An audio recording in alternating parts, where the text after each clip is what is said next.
안녕하세요. 저는 목동종로학원의 영어 강사를 맡고 있는 김다은이라고 합니다. 오늘 여러분들과 함께 저는 2027학년도 수험생을 위한 영어 학습 전략에 대해서 말씀을 드리고자 합니다.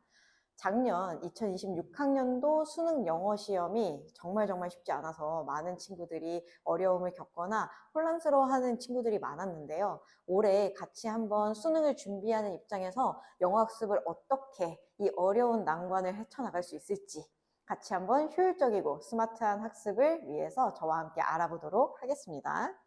일단 여러분들이 정확한 수능 영어의 전략을 짜기 위해서는 수능 영어 시험이 어떻게 구성되어 있는지 알아야 정말 정확하고 올바른 학습을 할 수 있다고 할 수 있는데요. 일단 수능 영어 시험 같은 경우는 듣기와 독해 두 가지 부류로 나누어져 있으며 듣기는 17문제, 독해는 28문제로 총 45문제로 구성이 되어 있습니다. 그리고 여러분들도 모두 아시다시피 듣기는 20분 내외로 진행이 되기 때문에 독해와 남은 OMR 마킹까지 해서 총 50분을 더 쓸 수 있고요. 그래서 시험 총 시간은 70분으로 안내가 되어 있습니다. 근데 여러분들이 요 구간은 잘 모르시거든요. 듣기는 항상 총점이 37점 고정입니다. 그리고 남은 독해 63점을 더해서 총 100점이 되는 구성으로 되어 있거든요. 근데 많은 친구들이 듣기에 37점이나 들어간다는 사실을 잘 모르세요. 듣기의 정답률이 바르면 바를수록 여러분들이 독해에서 나가는 점수에 비해 듣기에서 맞을 수 있는 점수로 확신을 가질 수 있는 최저 등급이 달라질 수 있기 때문에 여러분들 꼭 듣기를 신경 써서 챙겨주시면 너무 좋을 것 같습니다. 오늘 내용은 독해를 위주로 좀 설명을 드리고자 해요. 독해 한번 내용 보도록 하겠습니다. 수능 영어 시험은 그러면 어떻게 구성이 될까요? 일단은 저는 보통 5가지 유형으로 나눠서 설명을 진행을 하는데요. 여러분들도 대부분 알고 계시는 분류법일 거라고 생각이 듭니다. 일치, 내용 이해 이런 유형들은 많은 학생들이 독해를 하는 과정에서 조금 자신감 있게 풀 수 있는 유형들입니다. 그 다음에 두 번째 대의 파악 같은 경우에는 대의, 대표적인 의미죠. 즉 다시 말해서 주제문을 찾는 유형을 보통 대의 파악의 유형에 넣곤 합니다. 그 다음에 글의 흐름, 문장의 순서를 정하는 거나 아니면 주어진 문장이 어떤 위치에 들어가는 것이 가장 적절한가를 확인하는 문제들이 보통 구성되어 있습니다. 그 다음에 악명 높은 빈칸이죠. 그리고 어법까지 해서 총 5가지 유형으로 저는 보통 나누는 편인데요. 많은 학생들이 이렇게 보면 문제를 어떻게 풀어야 될지 어느 정도 감이 옵니다. 왜냐하면 영어 등급의 3등급을 맞기 위해서는 이 위에 있는 2가지 유형만 정확하게 맞추면 된다는 사실을 보편적인 수험생들은 모두 알고 있기 때문이죠. 왜냐하면 이 두 유형만 정확하게 맞춰도 최소 36점을 확보할 수 있습니다. 그러면 우리 앞에서 말했었던 듣기 37점 기억하시죠? 그러면 37점 더하기 36점 총 73점이 보장되는 시험이 될 수 있게 되는 것입니다. 그래서 3등급을 애초부터 노리고 30번대의 빈칸 순서 삽입은 풀지 않은 상태로 대입하게만 모든 힘을 쏟아서 3등급을 무조건 먼저 형성하려고 하는 친구들의 전략이 있을 정도입니다. 근데 이런 전략들에도 불구하고 많은 학생들이 작년 수능, 즉 2025학년도 수능 영어에는 큰 어려움을 겪었습니다. 그 이유가 뭘까요? 그걸 지금부터 알아보도록 하겠습니다. 악명 높았던 올해 영어, 즉 2026학년도 수능 영어는 어땠을까요? 많은 분들이 뉴스 기사들로 접했겠지만 영어 불수능 논란으로 평가원장이 사퇴를 하는 일까지 벌어질 정도로 조금 논란이 많이 됐었습니다. 그래서 한 발 더 나아가서 수능 영어 쇼크가 일어난 것들을 비판하면서 수능을 폐지해야 된다라는 이야기까지 나오고 있는 상황입니다. 그럴 정도로 수능 영어가 정말로 어려웠던 걸까요? 그러면 수능 영어의 어떤 부분이 어려웠던 걸까요? 이런 부분들을 좀 살펴볼 필요가 있습니다. 왜냐하면 많은 학생들이 수능 영어가 어려웠으니까 올해는 쉬울 거야 이런 식으로 약간 긍정적인 상상을 하시는 분들이 많거든요. 근데 마냥 낙관적으로만 바라볼 수 없는 부분이 분명히 존재합니다. 그래서 제가 보여드릴 건 다음 내용입니다. 영어의 누적 등급을 2026학년도 수능, 즉 작년 11월에 본 수능이죠. 그 다음에 2025학년도에 본 수능, 재작년 수능 영어입니다. 둘을 비교해보면 1등급만 보면 거의 2배 차이가 나죠. 그죠? 1등급 같은 경우에 2025학년도는 6.2%였는데 2026학년도 수능 다음과 같이 3.11%, 영어가 절대평가로 전환된 이래 가장 낮은 1등급 비율을 보여줬습니다. 2등급 어떨까요? 2등급도 역시 2% 차이가 나는 것을 볼 수 있습니다. 근데 반대로 3등급 한번 보시겠어요? 3등급 같은 경우에는 2025학년도 수능 영어 21.37%입니다. 근데 2026학년도 수능 영어, 작년 수능 영어죠. 작년 수능 영어는 26.3%, 오히려 퍼센테이지가 5% 늘었습니다. 이유가 뭘까요? 이 1등급, 2등급을 실패한 친구들이 3등급에 안착했기 때문이겠죠. 그러면 결과적으로 3등급 누적 비율, 즉 1, 2, 3등급을 모두 합친 퍼센테이지는 사실상 크게 달라지지 않았습니다. 0.2% 달라졌어요. 이게 의미하는 바가 뭘까요? 영어 문제를 푸는 데 있어서 난이도를 높여서 1등급과 2등급을 나누는 구간은 보통 우리가 뭐라고 알고 있습니까? 앞부분에서 말씀드렸던 것처럼 빈칸, 순서, 삽입으로 알고 있단 말이죠. 근데 이 빈칸, 순서, 삽입에서는 어느 정도의 난이도 조절이 올해에는 2027학년도 수능 영어에서는 가능할 걸로 보입니다. 하지만 작년, 재작년부터 2025학년도부터 시작해서 2026학년도 수험생들까지도 실제 수험생들이 느끼는 체감 영어 난이도는 조금 달랐거든요. 그래서 그 부분에 대한 설명 한번 드릴게요. 학생들이 느끼는 체감 난이도는 다르다. 왜냐? 실제로 학생들은 주제 문제를 풀 때 주제 문제를 푸는 방법을 모르는 상태로 글의 내용을 처음부터 끝까지 읽은 다음에 선지를 쓱 봐요. 그리고 마음에 드는 말을 하나 톡 고릅니다. 나 이 단어를 지문 어딘가에서 봤어. 그 단어가 여기 있네. 이거 골라야지 하는 식으로 내용 이해가 정확하지 않은 방식의 독해를 이루어왔습니다. 그런 친구들이 열이면 열 저에게 와서 첫 상담하는 내용이 선생님 저는 영어를 감으로 푸는 것 같아요. 이런 말을 주로 하곤 합니다. 그런 친구들이 더 이상 영어 독해 대입파악에서 힘을 쓸 수 없는 구조가 되고 있어요. 대입파악의 난이도가 상당히 올라갔습니다. 근데 그런 친구들의 난이도를 높인 주범이 무엇이냐? 첫 번째, 연계 주제, 연계 소재, EBS 수능 특강 및 기출에서 자주 등장했었던 내용들의 동의어, 반의어 이런 구조들을 정리하는 연습 없이 그냥 영어를 양치기로 무한정 푸는 방식의 영어 학습만 고집하는 경우. 그 다음에 두 번째, 대입파악 문제에서 말씀드렸듯 선지 구분에 정교함이 부족합니다. 그래서 선지에서 나왔었던 단어가 본문에 그대로 나오기만 하면 그거를 고르고 싶은 욕망을 참을 수가 없어 해요. 사실은 그 선지는 맛있는 오답이고 그 선지에 동의어가 있는 선지에 해당하는 내용이 정답인 경우도 상당히 많았습니다. 근데 이런 부분들 올해 수능 영어에서 난이도가 쉬워질까요? 그 유형들은 3등급의 친구들은 모두 맞힐 수 있는 문제였습니다. 3등급의 퍼센테이지 달라졌던가요? 오히려 작년 3등급 비율은 늘었습니다. 대입파악에서 지금의 난이도보다 난이도가 쉬워질 일은 없다고 보시면 돼요. 세 번째 보시겠어요? 그러다 보니 대입파악을 풀이하는 시간이 증가하게 됩니다.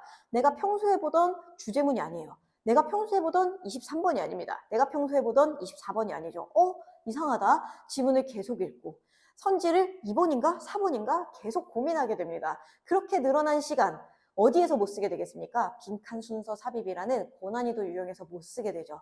이로 인해서 힘을 잃으면서 여러분들의 영어 점수가 원하는 만큼 나오지 않는 그런 상태가 펼쳐지게 된 것입니다. 그렇다면 이것에 대한 대책을 많은 학생들은 뭐라고 내놓을까요? 대입파악 문제의 오답은 실수다. 나는 23번, 24번 잘 맞히던 학생이었는데 이번 시험 한 번만 딱 실수한 거예요. 35번, 40번, 41번, 42번 제가 감으로만 풀면 웬만하면 맞추던 문제인데 지금 약간 실수한 거예요 라는 방식으로 문제풀이에 정확한 근거를 찾지 못한 상태로 계속 오답률을 마음속에 간직한 채로 문제풀이를 진행하게 됩니다. 영원히 제대로 된 해법을 낼 수 없겠죠. 두 번째, 듣기, 독해를 병행하면서 어떻게든 나 독해에 시간이 너무 많이 드는 것 같아. 나 대입하기에 시간이 너무 많이 드는 것 같아. 그러니까 듣기랑 독해를 병행해서 뒤에 있는 문제들을 풀 시간을 만들어야겠다. 이런 해답을 내놓고 있습니다. 정말 말도 안 되는 일이라고 할 수 있겠죠.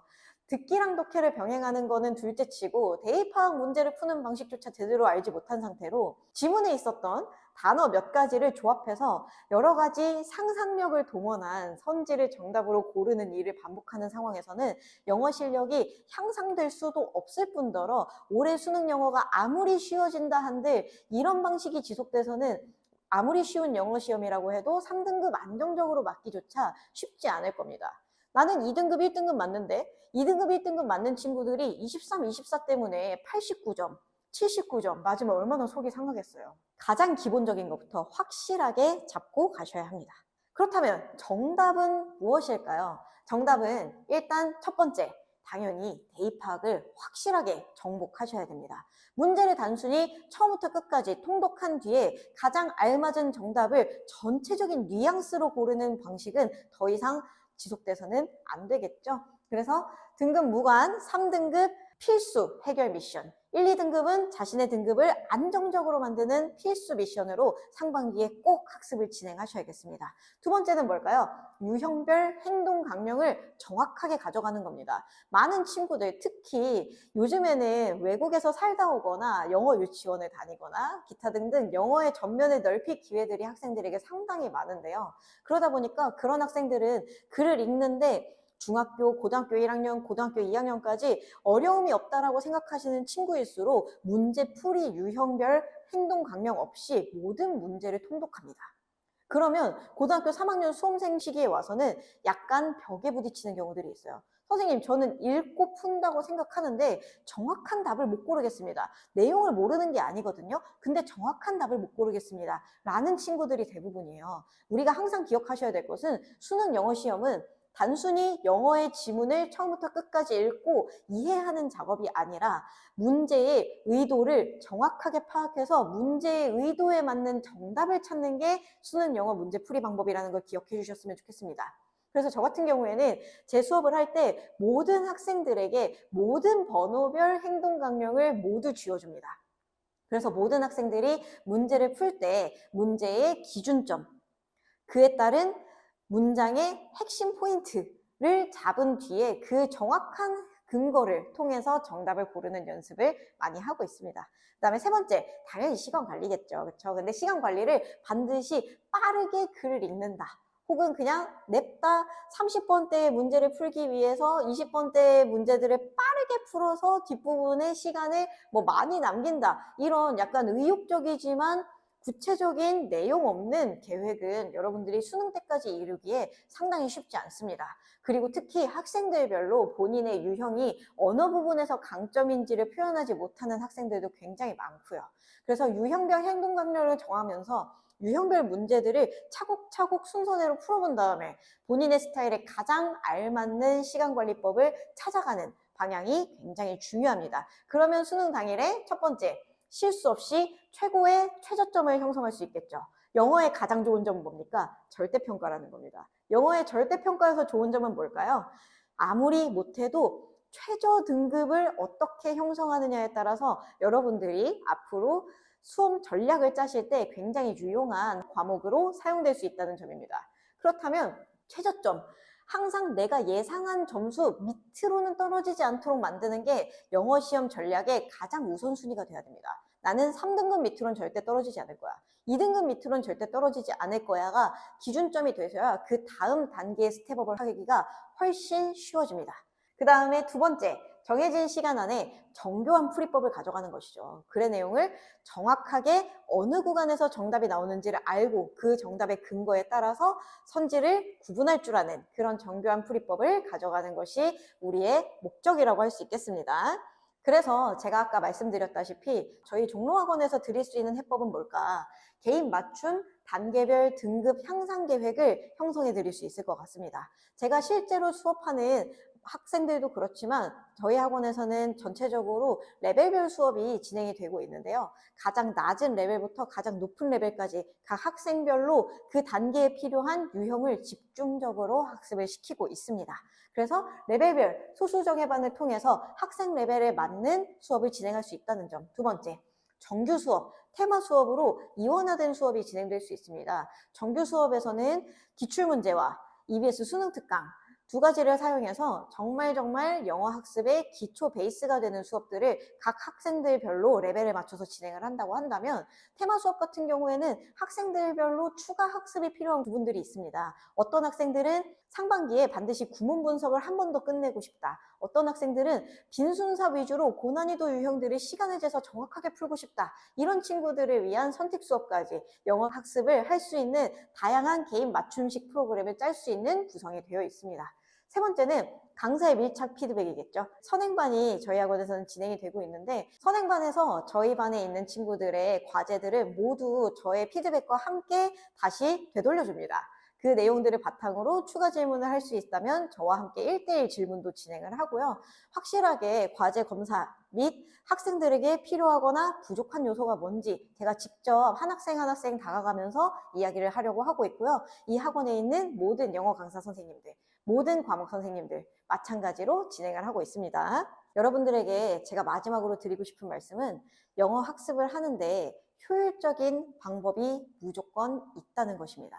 근데 많은 학생들은 실제로 수험생이 되어서 영어 학습을 할 때 다른 과목에 비해서 조금 중요도가 떨어진다라고 생각을 하거나, 영어 학습을 하겠다고 마음을 먹다가도 기출문제집을 이만한 걸 사서 18번부터 순서대로 문제를 기약 없이 풀고 있는 경우들이 굉장히 많아서 제 속이 참 상하는 일이 많은데요.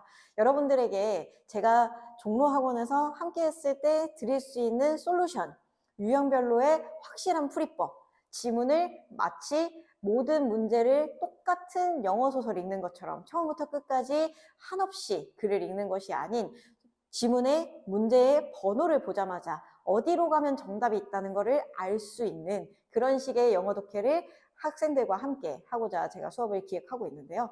많은 학생들이 저와 함께 해주셨으면 좋겠고요. 그러면 이것으로 2027학년도 수험생을 위한 영어 학습 계획 전략을 마치도록 하겠습니다. 감사합니다.